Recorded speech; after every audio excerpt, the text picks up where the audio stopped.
I've had dreams about Nige coming through the window, as Mark Fellis used to say. The window's open and Nige comes in a gown, floating. I'm like, Nige, you're here. And he's like... That's like a Nige Christmas Carol. Right. Yeah, exactly. I thought it was more like Sigourney Weaver in Ghostbusters, floating above the bed. I do like to growl. So I've noticed. Right. Hello, you are listening to Off Radar, It's a Movie Podcast. I'm James Smith, a professional film and video editor. I'm James Eatock, a freelance writer and illustrator specialising in 1980s cartoons. And I'm Neil Brock, aka Nige, the man with two names, former film journalist and currently working in the games industry. Each week, one of us picks a movie that all three of us either haven't seen in many years or in some cases haven't seen at all. We each watch the chosen movie, return to the microphone and let you all know exactly what we thought of it. I'd never really had any interest in watching it and I was proved absolutely right. I think it's amazing. I really, really love this film. The film's still a pile of steaming dog shit. If you fancy joining in and suggesting a movie for us to watch, why not tweet us at Off Radar Podcast or email us on offradarpod@gmail.com. If you like what you hear, please subscribe, share, and by all means, leave a review. For now, strap in, turn the volume up, and let's go Off Radar. Hello, welcome back to Off Radar. I'm Jay Smith and I'm joined by James Eatock. Hello. And Neil Brock. The bees! The bees! Oh, that's very random. Wow, that is so random. I was like, where's he going to go with this dream? Oh, he's going to a previous film. Nicolas Cage's back catalogue, of which there are many, for his 100th film, Dream Scenario. Yeah, I did find out. I've jumped the queue there. I did find out post-movie. I was like, wow, 100. Was that his 100th? Yeah. Wow, that is mental. But also, maybe we'll get onto this in 1 second, just to introduce us and the podcast. You are listening to Off Radar. It's a movie podcast. And today we are talking about a film called Dream Scenario, which came out in 2023. Classic, yeah. I was at the cinema watching, believe it or not, Killers of the Flower Moon. Oh, yeah. And the trailer for this film came up and I was like, I wouldn't mind watching that. Oh. That looks interesting. So I kind of wrote it down at the time for us to look at for the podcast. And I watched it for the very first time for this podcast. Oh, so had you guys seen this one before or heard of it? I never even heard of it. When you when I looked it up today, I was like, what are the two films I'm supposed to be watching? And I was like, Dream Scenario. I was like, I had no idea who was in it or anything. So I put it on. So that's always a wonderful experience. That's good to go in blind. Yeah. I literally put it in. I was like, I have no idea who's in this. And then, there's Nicolas Cage. So, well, that must be quite a surprise if you didn't know he was in it. Yeah, that was. I was very surprised. Nige? Eatock's coming in fresh. I saw this probably about a year ago, maybe a little bit longer, maybe a little bit shorter. I can't remember exactly why. Sort of similar reason, I guess, in the sense of saw the film, looked very interesting. Thought, I think it was a night when my partner was out for the evening and I thought, I'll just watch a random film. What about a Dream Scenario? I'd seen some of his other films around that period, although he makes a lot of films every year, to be honest, but I think there was a few where he did like Pig, then he did The Unbearable Weight of Massive Talent where he kind of played himself, and then Dream Scenario. And he actually came back and said after he'd made this film that he kind of wanted to retire after those three films because it was like the perfect way to end his career as far as he thought. End his career, really? So he was going to stop altogether? Wow. Yeah, but people always say stuff like that. But wasn't Nicolas Cage, the reason he's done these sort of films is because after his Hollywood fame, didn't he have like loads of debt and he basically had to like churn out kind of what are essentially B movies, like 3 a year to pay off that debt or something? I think there's an element of that. I think he spent money on absolutely batshit things over the years. Did he buy like a T-Rex's spoons? He also like Superman stuff. I was going to say, comics, he had like one of the stuff. most I think like pricey comic collections on the planet at one point. Really? And then I think was he married for a time to Penelope Cruz? Really? Wow, I don't think he was married to Penelope Cruz, was he? I thought he was. Maybe I'm getting it wrong. Right. Maybe I'm wrong. I thought he was married to Penelope Cruz. They had a divorce, and that's where Patricia Arquette and then Lisa Marie Presley. So there was those two. Did he date? And then he married Alice Kim, Arika Koike, apologies for the pronunciation. And then his most recent wife is Riko Shibata. Did he date Penelope apparently. Cruz? I'm trying to ship these two, as the cool kids say. Wasn't that Tom Cruise? No. I know they were in Vanilla Sky together. Oh yeah, well, which I is think also they did dreamy. date as well. They did Tom Cruise and Penelope Cruz after. Vanilla Sky. After after Katie Holmes, I was going to say, but okay. Well, anyway, so Nicolas Cage is in this. But yeah, interesting that obviously, like in his prime. Like, I know we won't go too much into detail because we'll be here all day talking about Nicolas Cage. Yeah. But yeah, he was obviously huge when he was back doing, I don't know, Con Air and Face Off and stuff like that. But then over the last 10 years, yeah, it's interesting that he's kind of shifted into like a load of films that most people wouldn't have heard of, but you see pop up on like Amazon or something. He does. I'm sure he does a lot of those A24 films kind of thing. There's that company A24 that do a lot of horror. yeah, well, those three that I mentioned all were like so Pig and Bear. Oh really? Well, A24 did Barbarian, right? No. Oh, okay. They got offered to. They did this. They did Dream Scenario. Oh, they did this. Okay. Yeah. And they did. Sorry, what you were going to say? I think they did Mandy as well, didn't they? Yeah. But go on. No. I was just going to say A24 are like a production company. I think they specialise in horror. They've kind of over the last, I'd say, maybe 10 years, have emerged as kind of a. I think they have a certain business model, which is make films relatively cheap, like in the sense of Hollywood cheap, and. I think they set up like really kind of very lucrative distribution deals. So I don't think they have like. I never knew this. Yeah, no, I mean it's not horror necessarily though, because they did like Everything Everywhere All at Once, which was their biggest hit. Oh, there you go. They did like Civil War with Kirsten Dunst quite recently. Did Alex Uncut Garland Gems film. with Adam Sandler. I think they try and make almost like independent styled films, slightly unconventional scripts, generally quite original scripts, but there's always like a star in it to kind of give it that power. I think traditional independent films are almost dead as a format now because it always needs that star power for someone to actually make it. But yeah. Oh, interesting though that they're doing independent, scripts and stuff in a time where we're full of sequels, reboots, and remakes. That like actually, there's a production company trying to put out like this sort of content. They always strike me as quite a throwback company in terms of production, as in their films.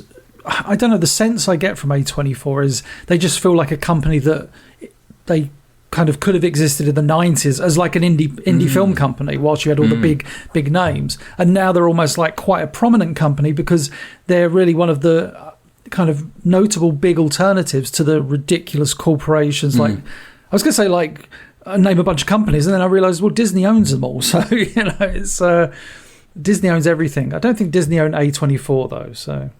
But I think the only other A24 films we've done, so I mentioned Everything Everywhere All at Once. We did Ex Machina as well, of course. That was an A24 I did not know that. So they one like of the working earlier with ones. Alex Garland by the sound of it then. Seemingly so. I think they kind of pick interesting people to get involved with to obviously make these types of films. Moonlight as well, apparently they made. So there's probably more that I've missed. So but we've done quite a few of them then. Seemingly so. I really liked Room. I don't know if you ever saw that with Brie Larson in as well. So they did that. But there's quite a few. The Whale, Heretic, a bunch of also Hereditary as well. Yeah. Nice. But so they clearly know what they're doing in terms of choosing scripts. And to be honest, there's another film we're going to do either in an upcoming or previous pod, delete as applicable, that got offered to A24, but they turned them down. They ended up going somewhere else. So Barbarian was offered to... in a later pod. Yes. Wow. So I'll decide which one goes first. But oh, interesting. And, well, this kind of brings us on to the director and writer and editor is a Norwegian filmmaker called Kristoffer Borgli, who I am not familiar... Borgli. I'm guessing. Who knows? Who I'm not familiar with his work at all. But interesting that he's basically done the whole thing. And I think we said with... a couple of other of A24's films, like Alex Garland is a good example, right? You got almost like auteurs that they seem to potentially pick to do this. So, yeah. Well, I think part of the reason why he directed it, obviously he had some credentials from Norway and obviously had made some films before, but I think he somehow was associated with Ari Aster, who produces this film, and he directed Hereditary, Midsummer as well, which we're saying just after Midsummer, the time of year it is. And there's a film called Beau is Afraid that I've not seen, where Joaquin Phoenix plays like I saw that a couple of months multiple ago. characters. Yeah. Such a weird. Oh my god. So Nicolas Cage was like, that's the director I really want to work with, and he was involved in this and producing it. I imagine he had some say in choosing this guy as the director, but I think it was mainly down to the fact it was the script that he was involved in, and obviously it kind of matched what everyone was looking for, and Nick Cage got involved as well. Nice.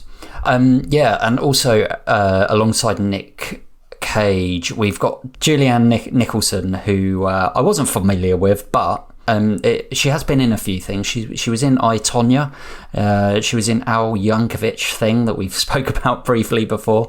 But I can't think who she is in either of those things. But she has been in like some films. And then the two kind of daughters is Lily Bird and Jessica Clement, who are both really good in this, I would say. And then the one that really surprised me later in the film, which probably surprised you too as well, that pops up is Michael Cera as well. Oh yeah, I smiled when he popped up. I was like, it's Sarah.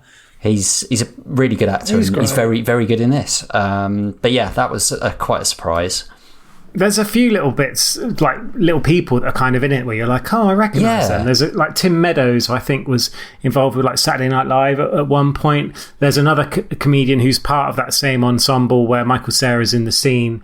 Oh, and Kate Berlant, who's a sort of stand-up, who's sort of really well known, quite well known. She was in like Once Upon a Time in Hollywood and a few other films. She actually won the American version of, spoiler alert, Taskmaster as well, for those of you. I didn't even know that. But yeah, of course they would. It bombed heavily. It was ridiculously bad, unfortunately. Yeah. But yeah, but again, it's almost like you'd almost call it a glorified cameo, I guess, because she's not in it for very long.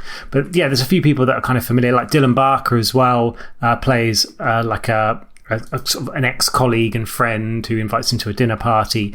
He's been in so many things over the years. What's that show? Brooklyn Nine-Nine he's like the cannibal prisoner in Brooklyn Nine-Nine. Oh, so good. Oh, wow. He was in Happiness as well, like a really, very dark film. That is very dark. Yeah. Oh, Happiness is, the end scene. Oh, it's so good.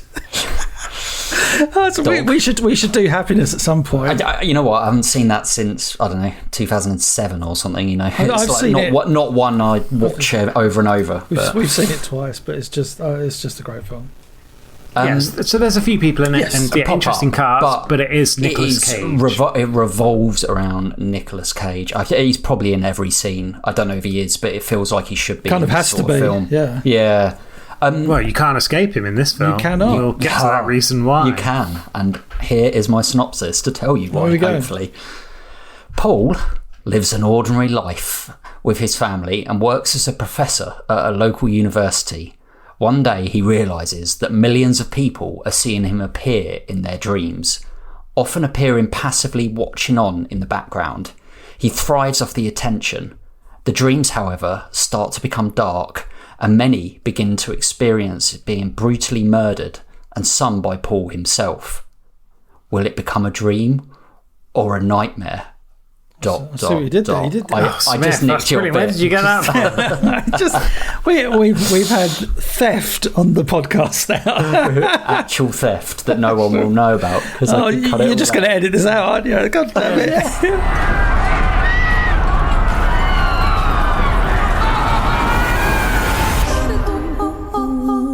Why does the zebra look the way it does?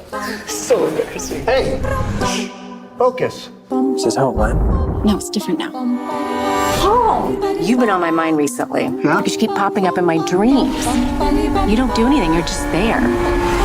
So, this specific person, the remarkable nobody, I was looking at that experience. Do you have a picture?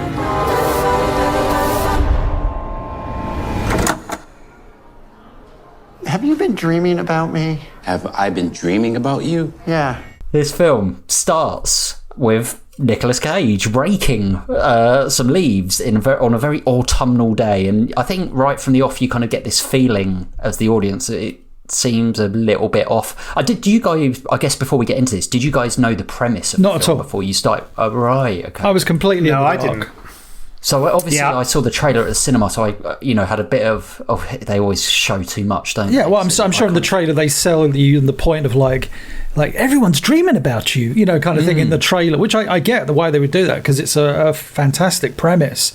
Which they kind of really get. What I really enjoyed about the start of this movie is they get into it really quickly. He goes to. It's like the first scene, right? So, well, you get the opening dream, then you get the bit in the family home, and then he goes to meet like a former colleague, and like as he turns up at the restaurant, like the woman behind the kind of who seats the individuals as they walk in, she goes, "Do I know you or don't I know you?" And he's like, "No, I don't think so." He's like, "I'm a professor." She's like, "Oh, I feel like I know you." Like, so obviously this is the first thing of, oh, wonder where this is going. Well, her daughter's already said as well, right at the start, that she keeps dreaming about her. But obviously for a family member, you think, that's that fair kind of enough. makes sense. But when it's a complete stranger, doesn't know who you are. Yeah, you're right. They do get into that quite quickly. Very quickly. I think what they do really well in this film is with Nicolas Cage's character is they show him as like pretty much a no one almost. Yeah. He's just no one in life. He's quite ordinary. He looks ordinary as well. Like Nicolas Cage, who we're used to seeing in many films like action hero. He's a bombastic screen personality, isn't he? He's like, I'm Nicolas Cage. Yeah. Leaving Las Vegas and all of that kind of charisma. Whereas in this, he's got the bald patch. Often they shoot it from behind. The shot is often from behind, so they show off the fact that he's bald. They show that he's got a beard. They show him looking like someone that you walk past in the street, which is not how you imagine Nicolas Cage. You were saying about like what you like about his portrayal in this movie, and I think also as the movie goes on, even in the moments where you feel like he's getting somewhere, he's still a bit of a doof, you know what I mean? It's sort of like he's not there's no point in this script, like as the movie goes on, where his character is betrayed in the sense of he's suddenly like uber confident or something. Even when things are going his way, he's a dork, and but he kind of self-sabotages every positive situation in a way. He's awkward. He has a lot of bad luck as well, but there is that kind of element, and he's not forceful, like people kind of rip him off or like laugh about him behind his back. He doesn't really stand up for himself. But it's interesting you guys talking about like the shaven head and the fact it's Nicolas Cage. The director actually said that he had written the character and like with absolutely no one in mind, because on paper the guy is completely unremarkable. As you said, he didn't stand out. He's very bland. He's socially awkward, sort of the beta male essentially. And then obviously they went and cast Nicolas Cage, one of the most recognisable people on the planet, and someone that has all this natural charisma and energy. And the idea of him in this role, they said, had this kind of meta layer to it, because there's so much overlap with how the culture has treated him as this mythical icon. And as we'll get into what happens to the character, but they realised needed to kind of like shave his head, so that's why he's bald in the movie. I need to make sure he's like distinctly dressed as a suburban dad. It's why they gave him a prosthetic nose, which I didn't even really clock. I didn't. No. Yeah, but slightly different nose, and just all these details, he said, sort of create this sort of uncanny feeling of watching a person that you've never seen before. Now, I don't necessarily say I'd agree with that. You still know it's Nicolas Cage. But it's certainly, less like... It's a less, I guess, grabbing screen presence than you're used to when watching a Nicolas Cage. Do you remember there was a film that I think came out, I feel like the late 2000s. I think it was, I saw it at the cinema and I've forgotten. You're going to say The Weatherman? Yes, I was going to say The Weatherman. I saw that at the cinema. I think I might have seen it at the Prince Charles or something. I can't remember much about it, but in that he plays like a bit of a schlubby character. But if I remember rightly, he still looks a lot like Nicolas Cage. This one in this film where he plays Paul Matthews, I think was the character's name. I was just like, I can understand what the director's talking about in that you're watching it, and you're always going to be acutely aware it's Nicolas Cage because it's Nicolas Cage. But even then, he doesn't. The man is a crazily talented actor, and so there are times when I forget. I guess it's a testament to his acting. I kind of got really caught up in the character of Paul, and I forgot that it's, I mean, like any good role, right? When you see a film actor or actress playing a role, you shouldn't go, oh, that's, Margot Robbie or that's Tom Cruise. But I think they did a good. I always go, it's Tom Cruise. I can't. I think it's hard not to. Well, especially when he starts running, you're like, that's Tom Cruise. Yeah, look at him. But no, I like the fact that this film gets right into kind of like this plot because, there's like one of my favourite little cutaway bits is when it's I think it's a friend and he's saying like, oh, I had a dinner party, and this one of the guests at the dinner party said she kept dreaming about this guy. And the wife said, oh, that's funny, I've been dreaming about a guy, but he's like a friend of ours.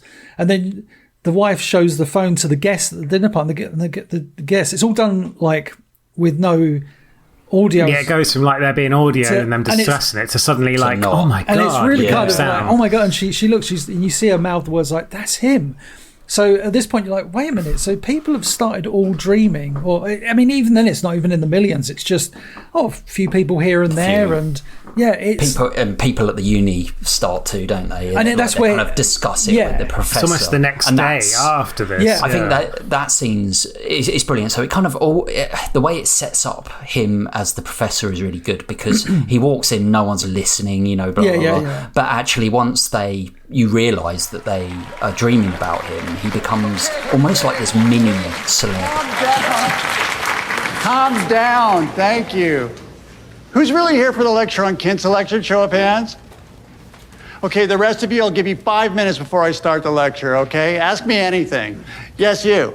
They paint him as someone who is competent and clearly very intelligent, but he lacks that kind of killer, proactive element to actually go, right, I've got this all up in here, whereas all his other colleagues have clearly, done something and, I'm a published writer. And numerous times in this film, he meets someone that's like, I'm a writer. It's like, oh, okay. And he thinks to himself, well, I should be doing that as well. But there's something about his personality, his character, where he lacks that. When he goes into that classroom and everybody's suddenly paying him attention, he feels like, oh, this is the adoration I've kind of craved. And as you said, Smith, the way he kind of sets that up with them as well is really nice because he's like, so who else had a dream about me? And then all of a sudden, like, they're engaging with him, and like you say, like, he likes that attention, and even if it is like slightly in the wrong way, it's like a slightly kind of narcissistic way. I love the way that scene's done though. Yeah, the way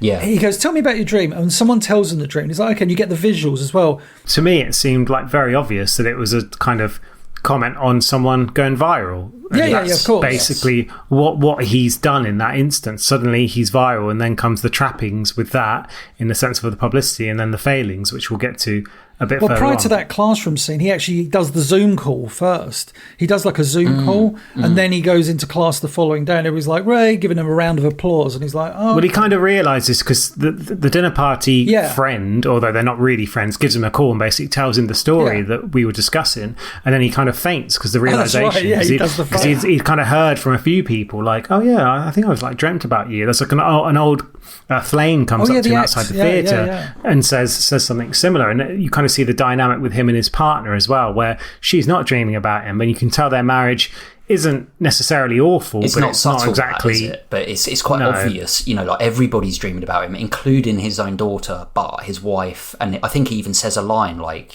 oh, why do you not dream about me or something? Because he can't figure out, like, everybody's dreaming about him, apart from the one person that he is in love with. What I do love about going back to that classroom scene is there's one key element that I just thought was fantastically done. I think if you put this film in other people's hands or someone else, they may not have come up with this idea, but it's the fact that as he goes through each story, as we learn as well, when he's popping up in people's dreams, he's literally doing nothing. So it's very much... He's just an observer, they say, It's like his life almost. It's reflecting who his personality is. If you're going to dream about someone, it's like, oh, what are they doing in my dream? They're being active. But he just turns up in people's dreams as he almost is in real life. It's just like, oh, he's someone that doesn't really make a difference. And some of these dreams are like wacky, like someone's being chased by a man across a field, covered in blood.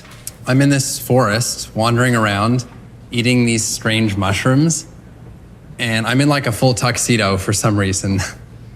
And there's other people also dressed up, but they're all scared, like frozen in fear. As like alligators and a woman stood on a table, and he just sticks his head in. They're really well visualized. Really well. And I think this was a filmmaker's dream, yeah, isn't it? To be able to, it's not like a Family Guy episode. You can basically do anything you want. Exactly, it's a dream. Yeah. But yeah, you were saying, Smith. No, I think this was one of the things that attracted me to when I first saw this film. Is this kind of idea, the eternal sunshine, the science sleep. It's almost like a Michel Gondry or Spike Jonze or someone kind of. That kind of abstract way of film making and telling, but you hope obviously there's going to be like a bit more to it than that, which I would argue with Science Asleep as an example there is not. But scathing. well, I don't know if it's scathing, but yeah. But all of this film is centered around him. But what is really interesting is his dynamic with his family, which obviously we've touched upon, but then we also get his ex, like he bumps into his ex, like all of these things are like coincidences that I'm not sure that is, because his wife even accuses her as like, did you know we were here, were you waiting for us? She's like, oh no, just a coincidence, because she dreams, I feel like it's maybe a coincidence too far. Do you think? She's just kind of sought him out, perhaps. I mean, again, it's not really explained, but yeah, I think a lot of the things that do happen are kind of set up in a certain manner, but yeah. But then, like his wife actually gets a bit jealous of that, and there's part of Paul, Nicolas Cage's character, that quite likes the fact that she is a bit jealous about it, but like he's kind of like on the edge. He's like, he's kind of, their marriage is clearly not working, but he still kind of wants to be with her, and obviously later in the film we get more of that. But well, there's an element, isn't there, that like as he suddenly hits this fame, suddenly her work life improves, and suddenly they want her to be on the big project kind of thing, and then suddenly she's spending a lot of time with him as opposed to her husband. The kids become popular at school. Yeah, it kind of it gives them some benefits, but there's still a little bit of a divide between the family, and that only extenuates when things kind of start to drift the other way. And quite soon we get.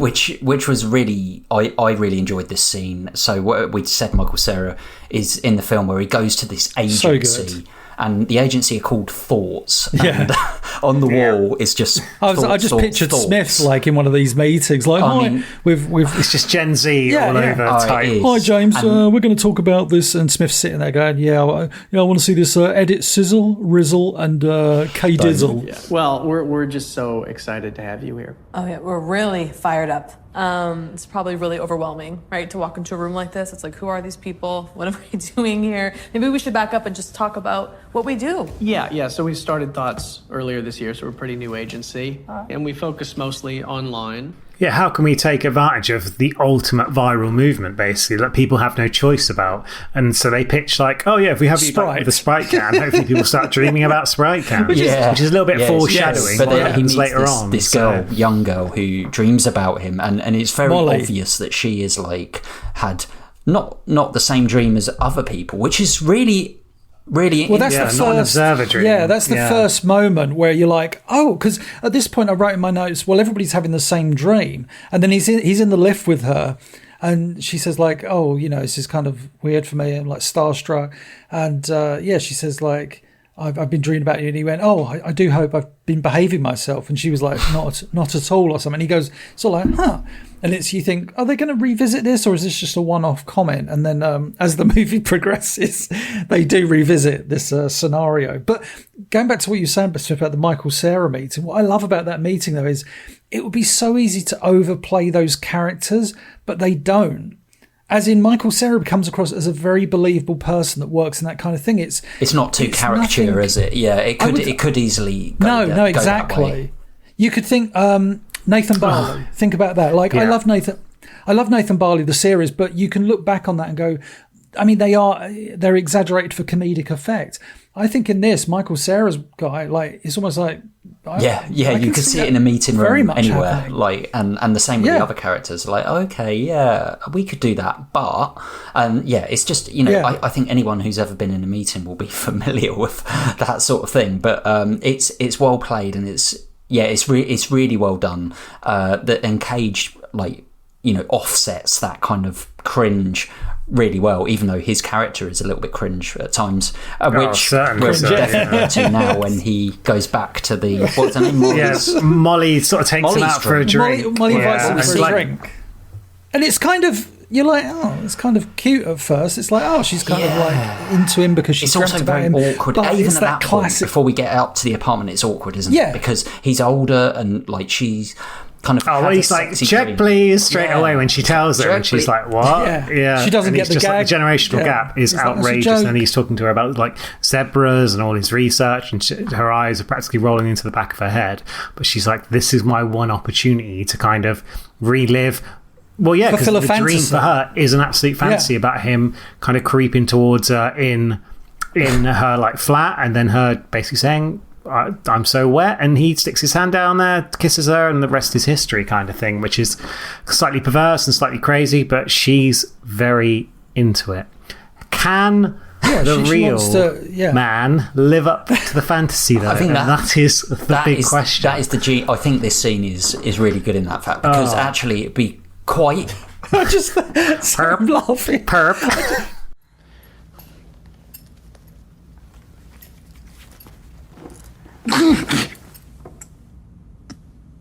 Did you just come?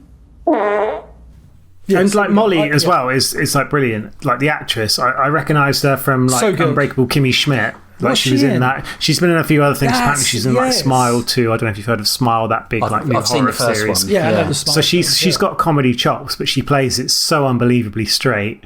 And yeah, it's just... But, you know, that the contrast, because like when you're writing this scene, I guess, you know, it would probably be tempting to just have him have an awkward kiss and go, and you know, maybe like he does, like, well, basically... An American Pie, like... Yeah, exactly, a premature ejaculation, but not to the point where he farts and at the same time, and it's just like... I'm nervous. And I think that's something they deal with throughout the film, especially in this, let's say it's a 2-act structure. The second act, they really go into this whole thing of like dreams never live up to reality, and dreams are their own thing. But yeah, like the idea that dreams are never as good as reality, I think really kicks in with that scene, because obviously after that, what we get is that people start having... And it's nightmares. So good, like horrible dreams featuring him, resulting in I think one of the most... like real, it's really, you really feel for the guy. But like one of the first things, like where his entire university, like or his class, just don't start turning up to class because they've all had bad dreams about him. Do you fancy sending us a film to review, or letting us know your thoughts on a film that we have discussed? All of your comments will be read out in our end of season leaderboard episode. Email us on offradarpod@gmail.com. Tweet us at offradarpodcast. Message us on Facebook. All links and info in the description down below. Do it! Do it! And again, it's this weird situation where he's kind of being punished for something he hasn't done. It's that circumstance again. Yeah. But that's the thing about going viral. Like you have absolutely no control. As well, exactly. Right? Yeah. Like, and you try and explain yourself, and it's almost impossible. But yeah, cancel culture, as you're saying, Smith. Go on. Well, no. I think that's a reflection, like, you know, of just cancel culture in general, isn't it? And they're just, you know, the fact that he is basically being cancelled for nothing that he, you know, something he has no control over whatsoever. No control. That was one element which, it's a slight tangent. I thought going into this film that he would start to have control, like as in he might go into the dream and then, you know, like he would start to, but you know, it doesn't ever kind of go there. I didn't think they were going to do that, because they paint his character in a certain way that he was always going to be the victim of circumstance rather than someone that was kind of controlling the narrative.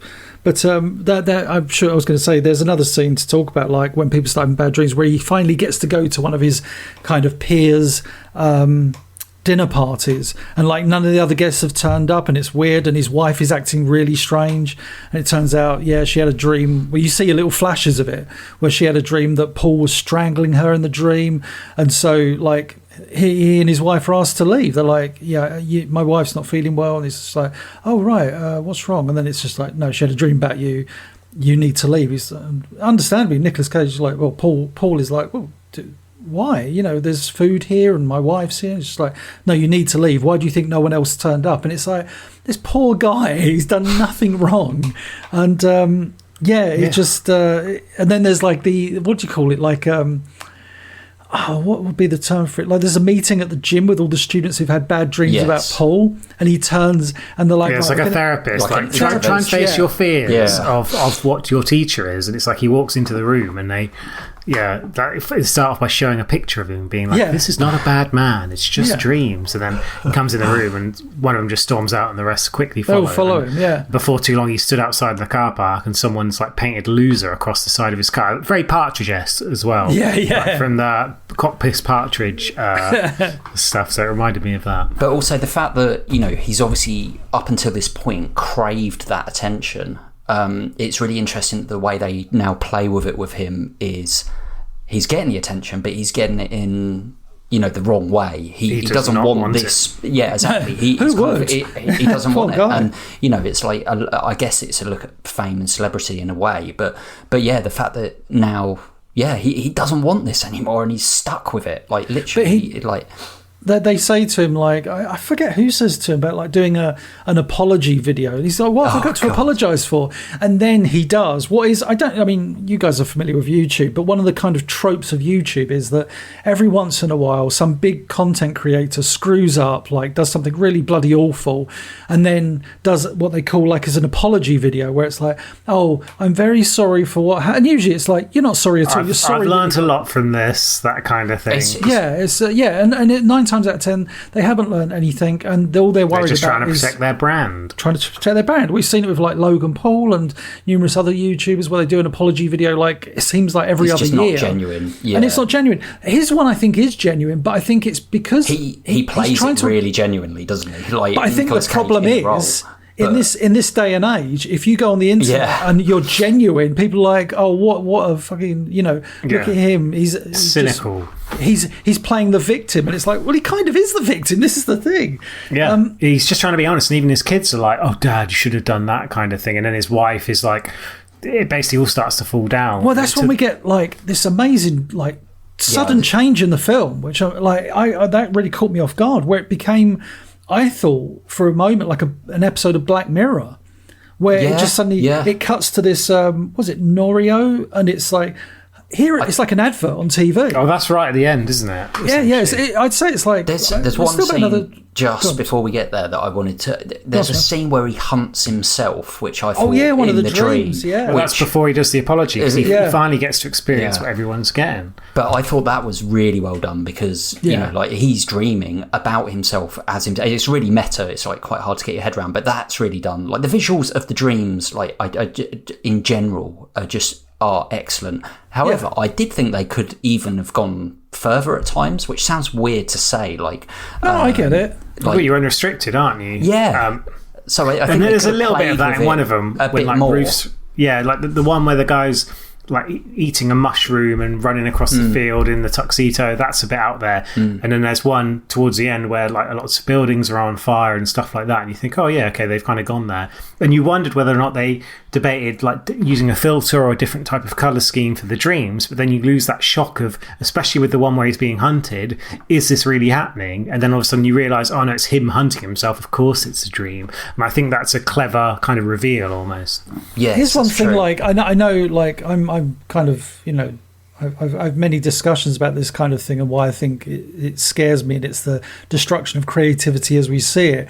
But you do wonder if for these dreams, if they had got a bunch of images and employed AI to do something like move this character there and it turns him into a bird, and like we joked about earlier prior to the podcast, it's like suddenly like his legs become a skirt or something. It goes all weird. You think it would work. That's the only time I would say that AI in a visual creative sense would work, if you were trying to create this weird dream landscape that only a computer could come up with the stupidest visuals that make no sense.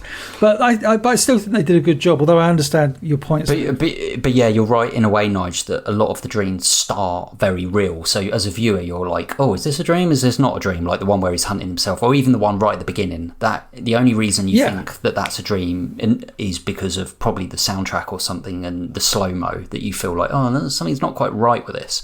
But yeah, they try and make the dreams as close to reality as possible to confuse the audience, and hopefully intrigue, like the one right at the end, for instance. But But yeah, you were going to say about the Norio dream travel. I mean, like thing. I said, it feels like a bit of a Black Mirror thing here because, the funniest thing is, about a month ago, I watched a couple of Black Mirror episodes for the first time in I think, like 10 years, and one of them was about putting advertising in dreams. It starred Chris O'Dowd and, oh my goodness, from Parks and Rec, Rashida Jones. Oh yeah. No spoilers, mate, because I haven't watched this episode. Oh shit! So sorry, I'm going to have to put my fingers in my ears while I describe this. Well, no, I think it's like the last. It's not this most recent series. I think it's the series before, and I think that's when I stopped watching it. I've really enjoyed this last series. Okay, well, that's a side note, but anyway, you can. I'll just take my ears out, and you can tell the story. And no. when you're done. No, I'm not. That was it. That was okay. But because I mean, what I just said there about the plot is pretty much established very early on, so it's not. It won't affect your enjoyment of that episode. But like what made me laugh about this thing is, and I really enjoyed it, how the film shifts into this, like, briefly to this advert of this Norio device which people put on their wrists, and we get this almost like a little brief. It's almost like an infomercial, and it's this guy saying, we developed the technology that you can, when you dream, you'll only have good dreams, you won't have nightmares. Because at this point as well, this advert establishes that no one, they say, like, it's been a year since, or something like that, and at some point people stopped dreaming about Paul Matthews. Yeah, no one knows why it started, no one knows why it ends, stopped. but it's given us this insight into this new technology. Yeah, and that's the kind of beauty of this film. It's like the unknown, and they've developed this technology where you can dream, you can only have happy dreams, but of course this is something you can, I don't know the reality of it happening, but it's something that as soon as someone gets the opportunity to make this happen in the real world, they will do it. Because what you get then is this wonderful scene we've called like the Dream House, and it's all these really horrific entitled YouTube influencers. I love how one of them says, like, and Paul kind of, I don't know why he got this technology and started jumping into people's dreams to murder them, and it, like, still, even at that point, like a year afterwards, they don't understand that it was just really bad situation for him, and he was really unlucky, because they're, as you say, they're kind of like that archetypal ditzy, I'm in an infomercial, Well, it's what they're promoting as well. They say, like, and what we'll do in these situations, like, they're like famous people, in this film, and it's a case of we'll jump into your dreams, we'll advertise, we'll hit you with a new song, and then we'll just jump straight back out. And it's like, oh dear God, like that is, as Smith is holding a Pepsi can as well during recording. So it's like subtle advertising. We will not bow to any sponsors. Dream influencers or like mind advertisers. I don't think there's like an official title yet. Well, I think social media is over. Like, if you can promote a song or a product actually in someone's head, then that's like way more powerful. But then, like, the film continues, you think, like, are we done with Paul's story? And then we see that he and his wife have now broken up, and he's going to France for a book signing. And they always liked him, even though he was a murderer, because they were like, oh, we like it. Like, yes. He finally gets his dream of publishing a book, albeit it's kind of a backsided dream in the sense of it's a lot thinner, the translation, than his original copy. They've changed the title from Dream Scenario to... The amazing thing with the photo shoot, so he's got the Freddy Krueger handle, and I was watching with Felicity, and I said... obviously you know what film this is from, right? And she went, yeah, really confidently. Go on. And I said, go on, what? And she said, Edward Scissorhands. And I was like, not quite. And I had to pause the film. Wrong. She's not wrong. Bloody legend. But they mentioned Freddie a bit earlier with his daughter, didn't they? But yeah, they call the book Je suis ton cachemire, pronunciation awful, but I am your nightmare. Because again, they're playing into this idea of what this character is. And we kind of missed a bit as well, where he starts getting attacked physically for just being there, and he's desperate to go and watch his daughter in a play, and the school will ban him because they feel like the children, the adults will all get uncomfortable, and he ends up accidentally like trapping a woman's hand in the door, and suddenly she's got blood everywhere, and he basically disappears from the public eye. I thought that was potentially a dream at first, where he like because it's so surreal, it's like really surreal, and like the blood, and I was like, oh, is this real? Is this not? But it is real. But even with his like like, yeah, exactly. But I mean, even with his newfound fame, he's like shifted from the main hall down into a basement. A light falls on his head. Like, he has not done well out of this. He's looking for an apartment where his kids can come and visit him on the weekend. And yeah, he's not had much fun, not had much luck, but he does have he actually buys one of those. So the irony in it all, right, in a weird kind of way. I know he doesn't, he's not conscious of being in the dream earlier on, that he ends up using this tool to go into a dream and has this like weird moment with his wife. He's trying to reconnect with her, isn't he? Yeah. So. I didn't think it was. I thought this, like, because obviously what you're talking about is the end of the movie. Yeah. Because like she says earlier in the film about her fantasy about like being from a burning building or whatever it is. Or well, it's that, and the idea of him turning up dressed like, is it Paul Byrne from Talking Heads?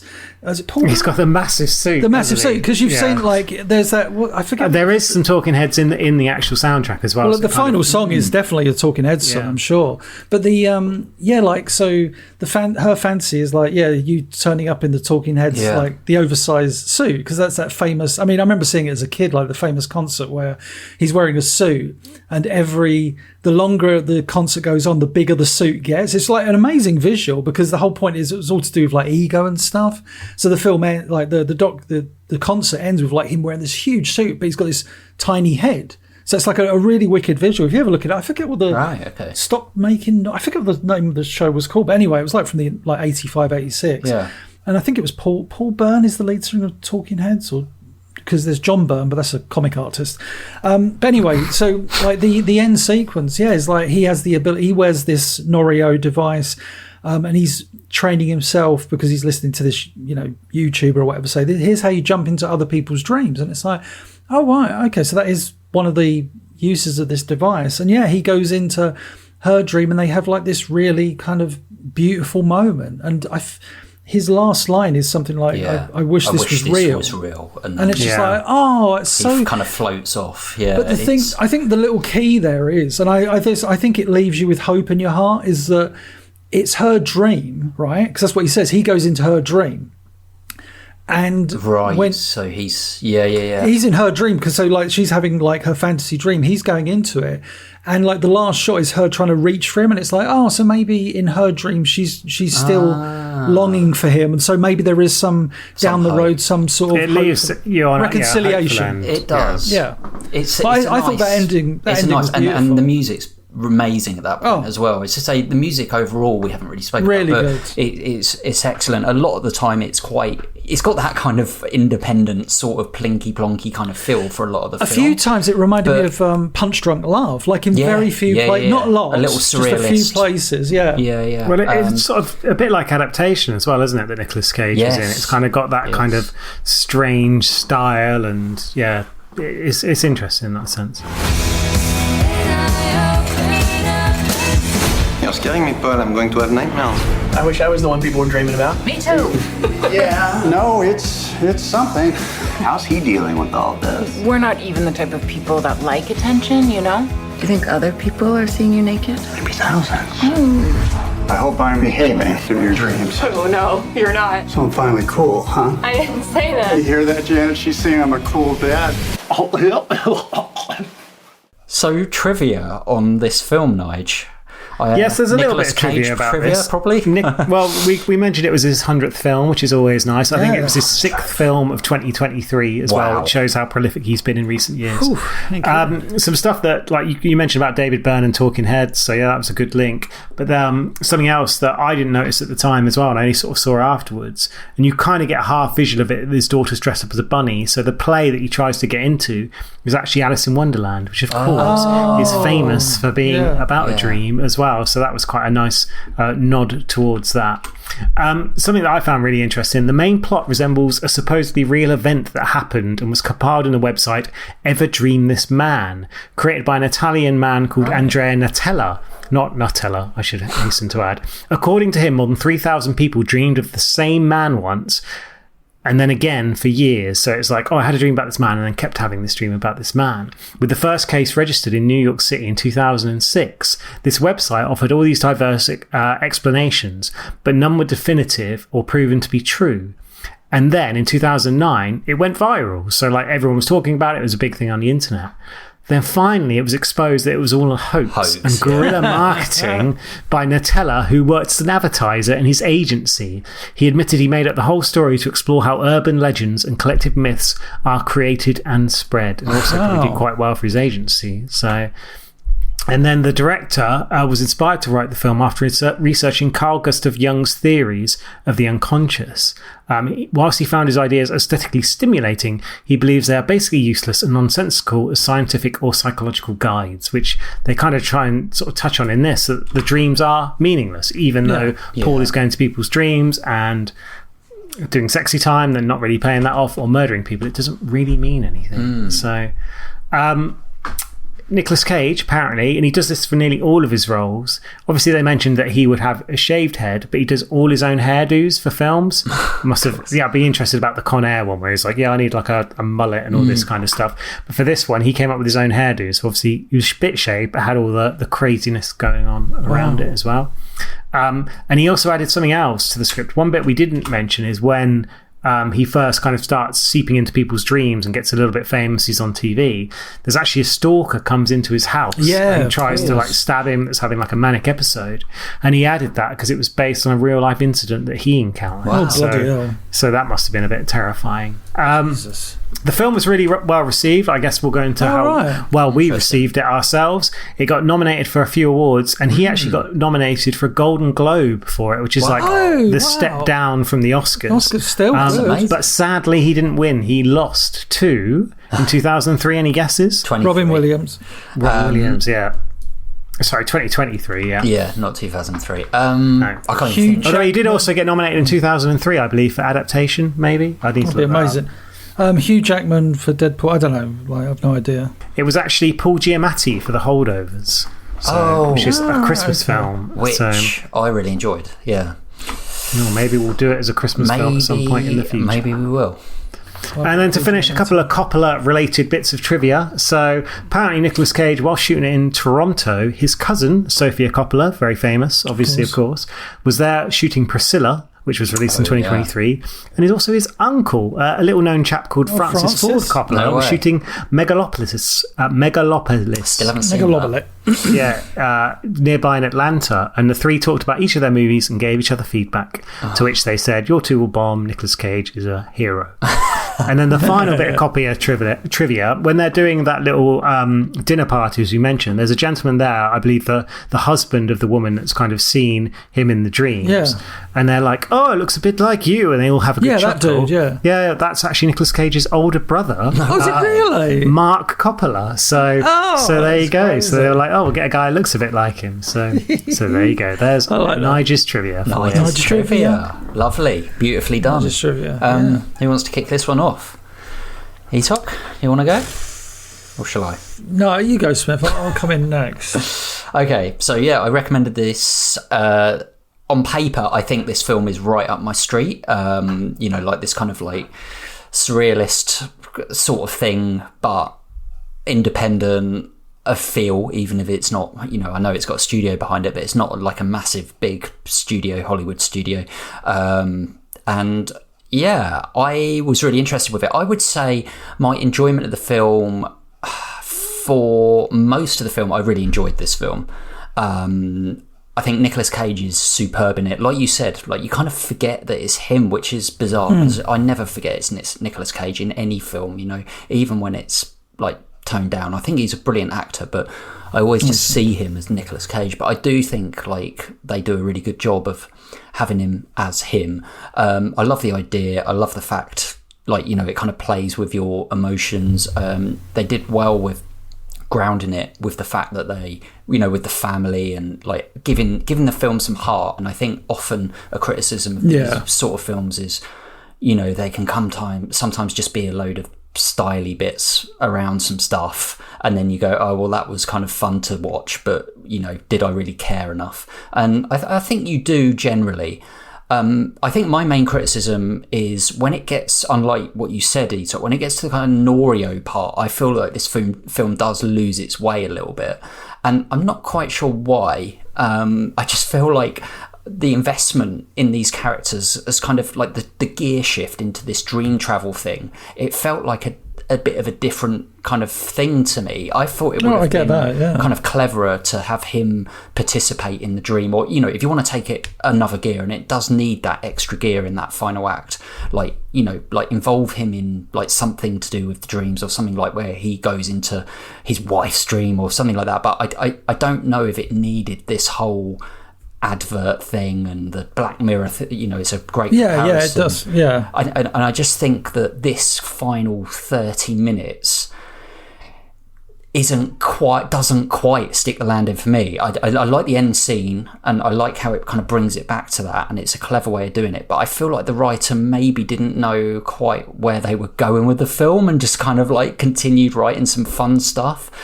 So I'm a little bit torn. I enjoyed it. Would I watch it again? Yeah, probably. I didn't love it, but I liked it, so I'm going to give it a 7 out of 10. One of you guys go? Yeah, I'll go next. Yeah, I really enjoyed this movie. I think I was fortunate, like we said earlier at the start, of not knowing anything about this. So I think when you don't know anything about a movie, you're always going to have a little bit of a stronger attachment to it because you haven't been spoiled, or you've seen trailers for it, or little key scenes that you're like, well, this scene hasn't happened yet that I've seen in the trailer. But yeah, I went in completely not knowing who was in the film, the plot, or anything. Whilst I've said, like, at times it's, you know, especially towards the end, it's very Black Mirror-esque, there is something about this that I loved. I thought unless I'm completely ignorant, I just thought it was such an original premise of someone turning up because it creates, like, it doesn't answer the questions, and technically it never really does answer the questions, as Nige said about, in that advert, they never say why he turned up in the dreams, or even why he stopped turning up in dreams. It's just like, isn't that, to me, that was really fascinating, and I found that really gripping, and I wasn't peeved that we didn't get the answer to that. To me, that was like, oh no, that's part of this film. It's just one of those weird things that happened in this world that we're watching, that we're, you know, inhabiting for a bit. I really like his performance in it.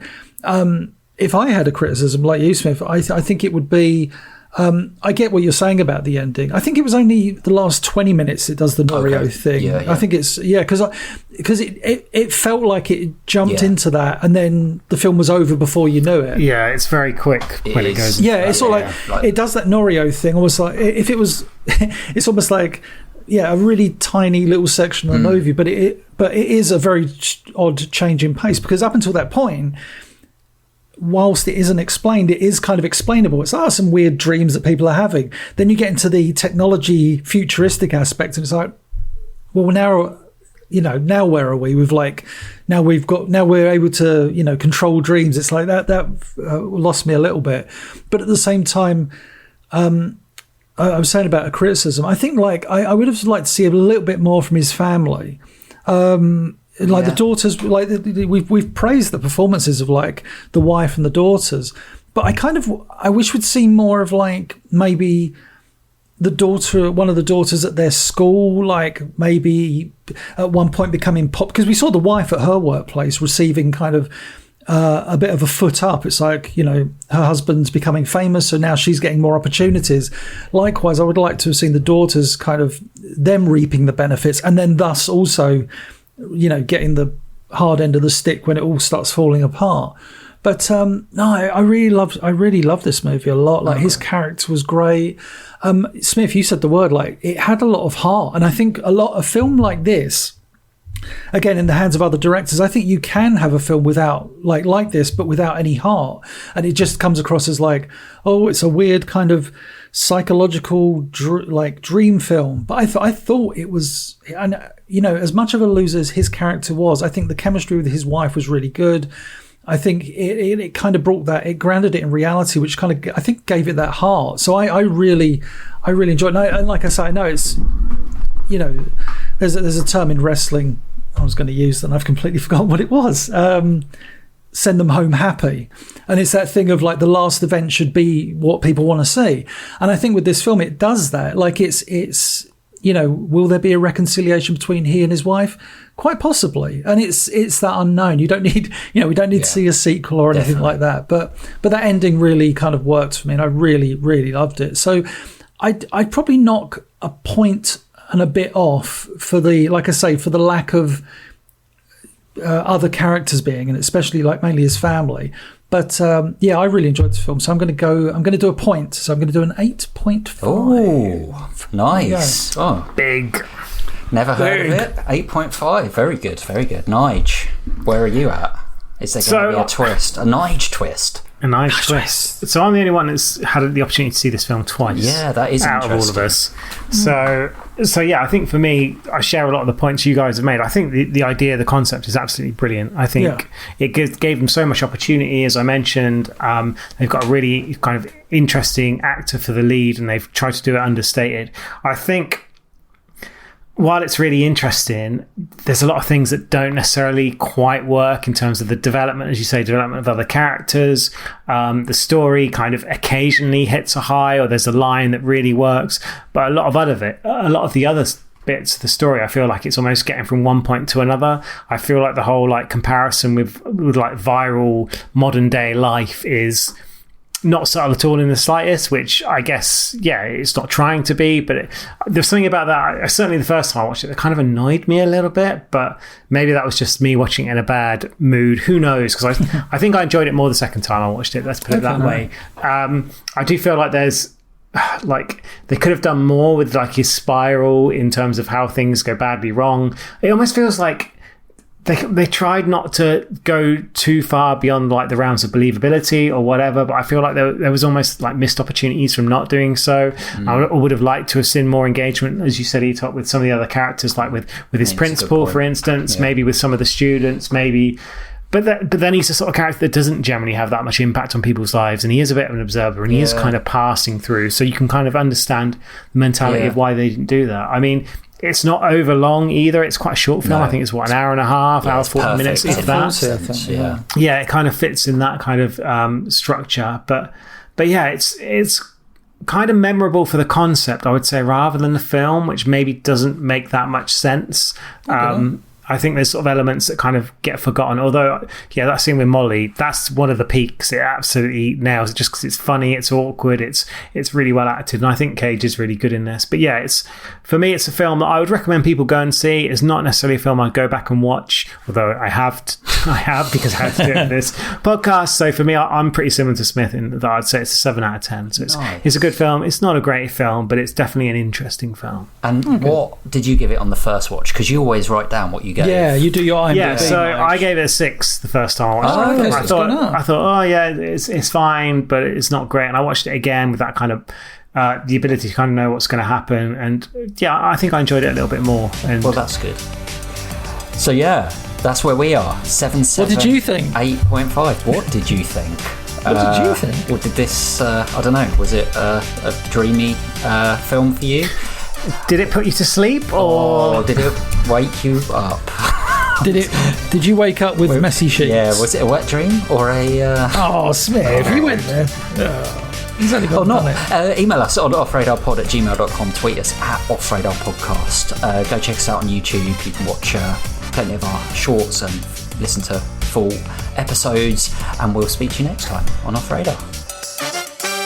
Did you know you can now subscribe to Off Radar? It's a movie podcast on YouTube. You can watch exclusive trailers and listen to brand new full episodes. All links and info in the description down below. Somebody stop me!